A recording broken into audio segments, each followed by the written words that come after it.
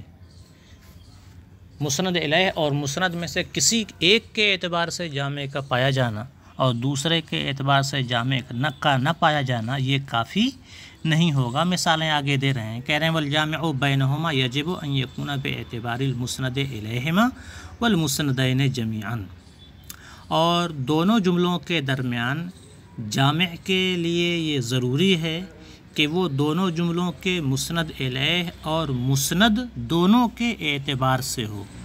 جیسے یشعر زید ویکتب ویعطی ویمنح، زید شاعری کرتا ہے اور لکھتا ہے، زید عطا کرتا ہے اور عطا نہیں بھی کرتا ہے۔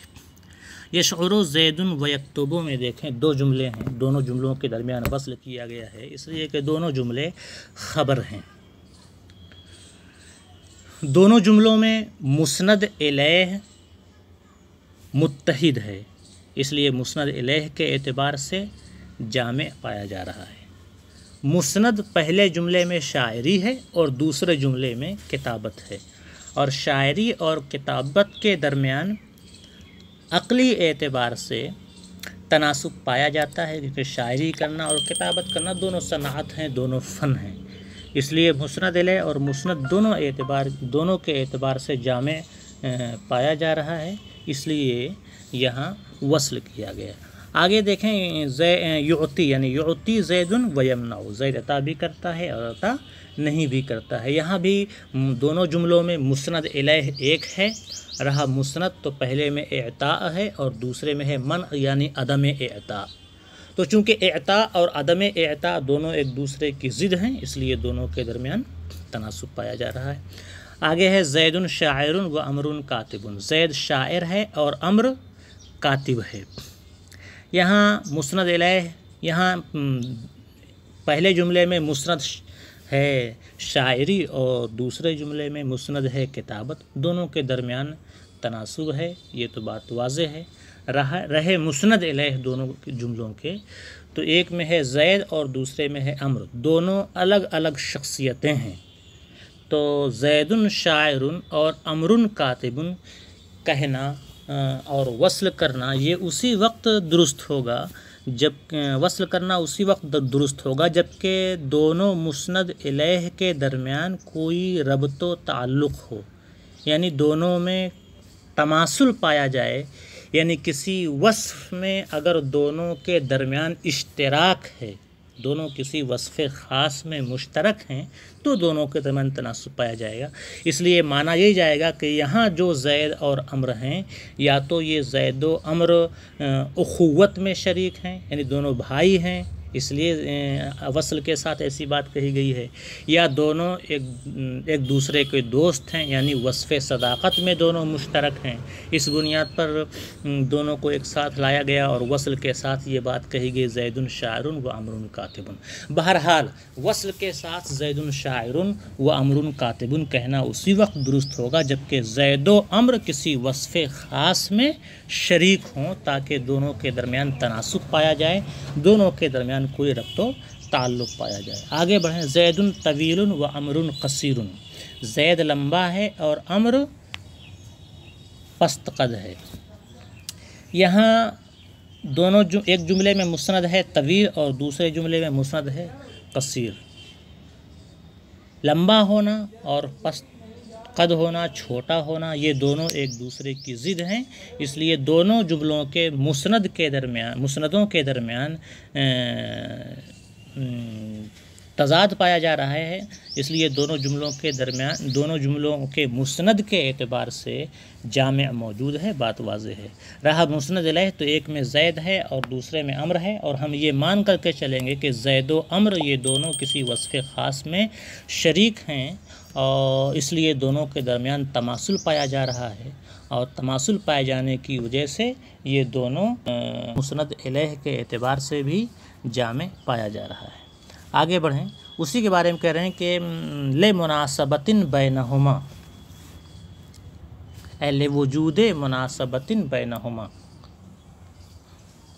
دونوں کے درمیان کسی مناسبت کے پائے جانے کی وجہ سے، یعنی وصل کرنا اسی وقت درست ہوگا جبکہ دونوں مسند الیہ اگر شخصیت کے لحاظ سے علیحدہ علیحدہ ہوں تو یہ ضروری ہے کہ ان دونوں کے درمیان کوئی مناسبت پائی جائے، یعنی کسی وصف خاص میں اشتراک پایا جائے، بخلاف زید شاعر و عمر کاتب بدونہا، برخلاف زید شاعر و عمر کاتب کے، جبکہ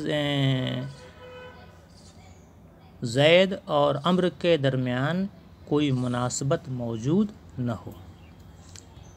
زید شاعر و عمر کاتب میں پہلے میں مسند ہے شاعری اور دوسرے میں مسند ہے کتابت، ان دونوں کے درمیان تو مناسبت پائی جا رہی ہے کیونکہ دونوں فن ہیں، لیکن اگر ہم یہ مان کر کے چلیں کہ یہاں جس زید اور عمر کا تذکرہ ہے ان دونوں جملوں میں، اس زید اور اس عمر کے درمیان کوئی مناسبت نہیں ہے، یعنی کسی وصف خاص میں دونوں کا اشتراک نہیں ہے، نہ تو دونوں بھائی بھائی ہیں، نہ دونوں دوست ہیں، نہ کسی کام میں دونوں شریک ہیں، اگر دونوں کے درمیان کوئی بھی مناسبت نہیں پائی جا رہی ہے تو پھر زید شاعر و عمر کاتب وصل کے ساتھ کہنا درست نہیں ہوگا۔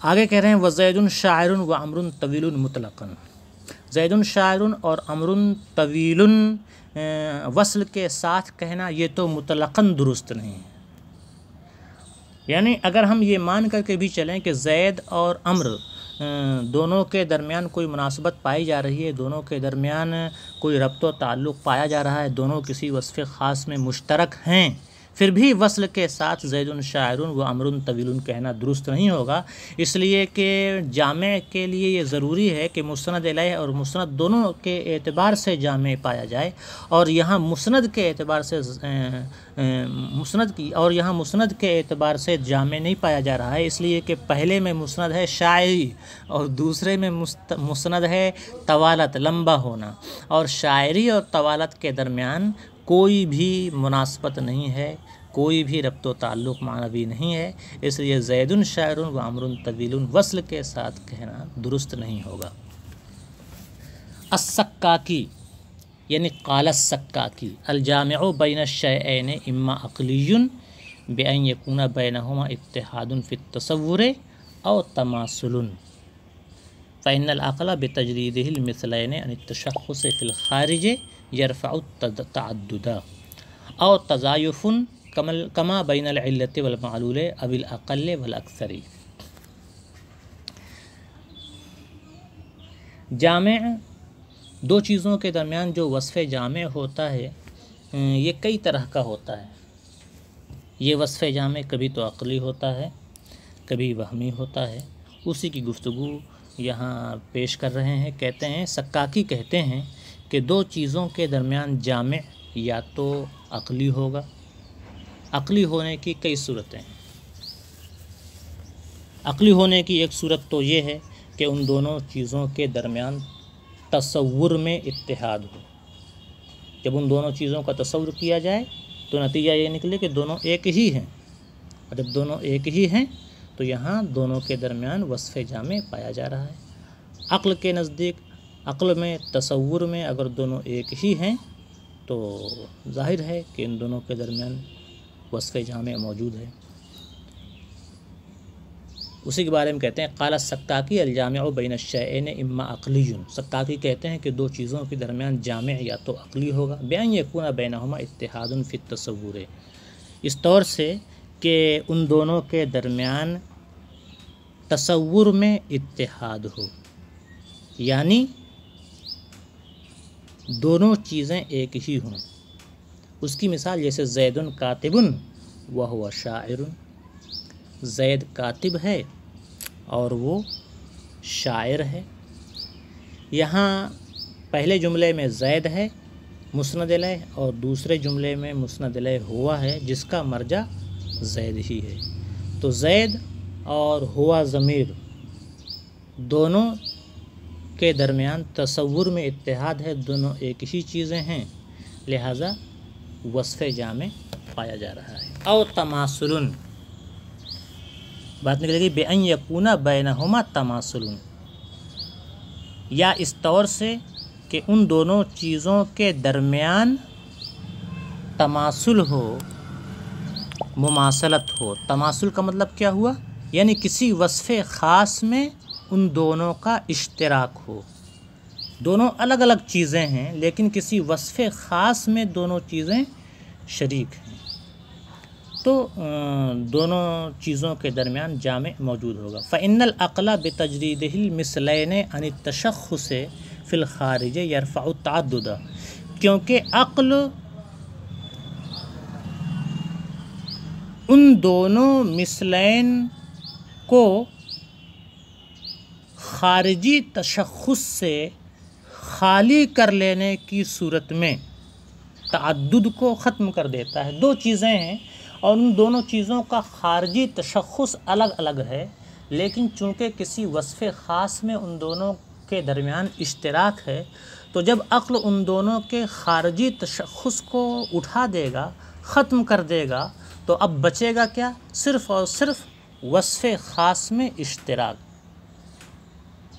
تو جب تعدد تشخص خارجی کو ختم کر دے گا تو تعدد بھی کیا ہو جائے گا؟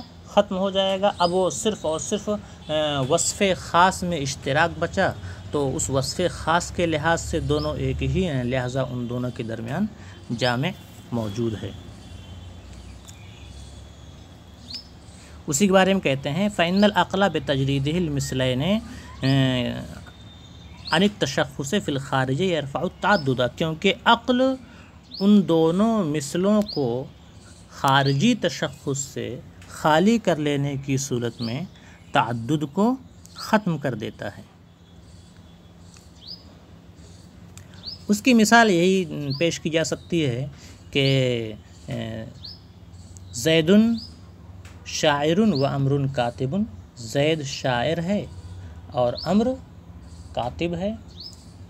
ہم یہ مان کر کے چلتے ہیں کہ زید اور امر یہ دونوں وصف خاص اخوت میں شریک ہیں، یعنی دونوں بھائی بھائی ہیں۔ زید کا خارجی تشخص الگ ہے، امر کا خارجی تشخص الگ ہے۔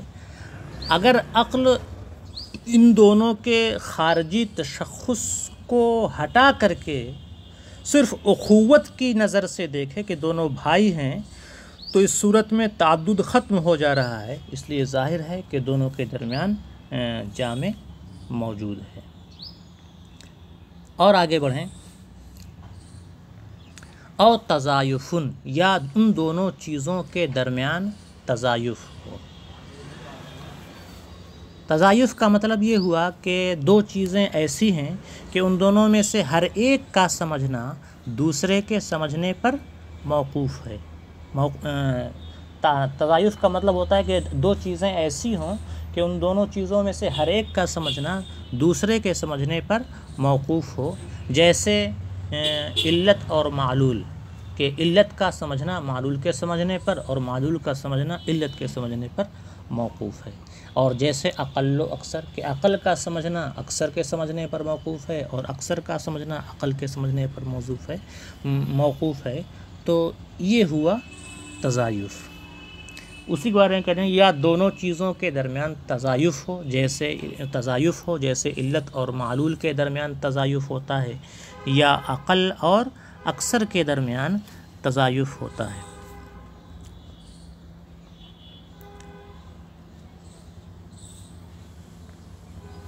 اس کی مثال یہ پیش کی جا سکتی ہے کہ پہلے یعنی جیسے علت اور معلول کے درمیان تضایف ہوتا ہے، جیسے الاصبع محرک والقلم متحرک، انگلی حرکت دینے والی ہے اور قلم حرکت کرنے والا ہے۔ دونوں جملوں کے درمیان وصل کیا گیا ہے۔ پہلے جملے میں مسند ہے محرک اور دوسرے جملے میں مسند ہے متحرک، ان دونوں کے درمیان جامع ہے، یہ تو بالکل ظاہر سی بات ہے۔ مسند الیہ پہلے میں اصبع ہے اور دوسرے میں قلم ہے، ان دونوں کے درمیان تضایف پایا جا رہا ہے، کیونکہ اصبع یہ علت ہے اور قلم یہ معلول ہے، ایک کا سمجھنا دوسرے کے سمجھنے پر موقوف ہے۔ اقل و اکثر کی مثال میں یہ بات کہی جا سکتی ہے، یہ جملہ پیش کیا جا سکتا ہے، ثلاثۃ کتب لبکر و خمسۃ کتب لخالد، 3 کتابیں بکر کی ہیں اور 5 کتابیں خالد کی ہیں۔ ثلاثۃ کتب یہ مسند الیہ ہے پہلے جملے کا، اور خمسۃ کتب یہ مسند الیہ ہے دوسرے جملے کا، 3 یہ اقل ہے اور 5 یہ اکثر ہے، تو ان دونوں کے درمیان تضایف پایا جا رہا ہے، اس لیے جامع موجود ہے۔ رہا مسند، تو پہلے جملے میں مسند ہے ثلاثۃ کتب لبکر اے ثابت لبکر، اور خمسۃ کتب لخالد اے ثابت لخالد، تو اگر ثابت کو مسند مانیں تب تو ظاہر سی بات ہے ایک ہی ہے، اور اگر لبکر اور لخالد ہی کو مسند مانیں تو مان کر کے یہ چلیں گے کہ جس بکر اور خالد کی گفتگو ہو رہی ہے یہ دونوں کسی وصف خاص میں شریک ہیں، مثلا اخوت میں یا صداقت یعنی دوستی میں یا کسی اور وصف خاص میں، اس لیے ان دونوں کے درمیان بھی تناسب پا لیا جائے گا اور ان دونوں کے اعتبار سے بھی جامع موجود ہوگا۔ آج کا سبق یہیں پر مکمل ہوتا ہے۔ السلام علیکم ورحمۃ اللہ وبرکاتہ۔